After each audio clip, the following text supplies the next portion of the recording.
Welcome to the Spendwise Moms channel, your homemaking resource hub. Summer's coming to an end, but I wanted to share how to make an easy 3-bean salad. My husband loves this. I don't like store-bought 3-bean salad, but I do like this homemade recipe. It is good. First of all, gather all your ingredients. You need a can of green beans, a can of wax beans, and a can of kidney beans. So what do you do if you don't have the right beans? Well, just use what you have, especially if you don't want to go to the store. Any of these three will work, as will garbanzo beans if you like those.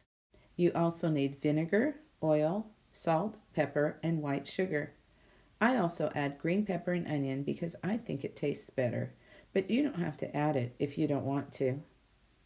I start by mixing my dressing first. You put 2/3 a cup of vinegar and 1/3 of a cup of oil in a bowl. Add a teaspoon of pepper and a teaspoon of salt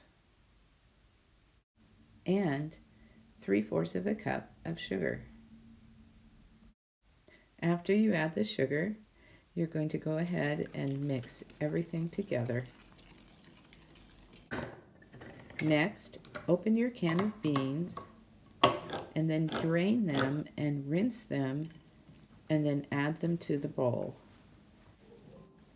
Mix the beans well together and then add some green pepper and then add some onion, about 1/2 cup of each.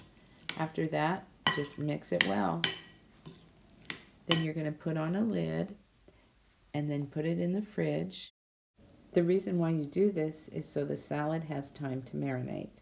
Enjoy eating it the next day when it's all done. Thank you for watching the Spendwise Moms channel. Please subscribe for more videos just like this.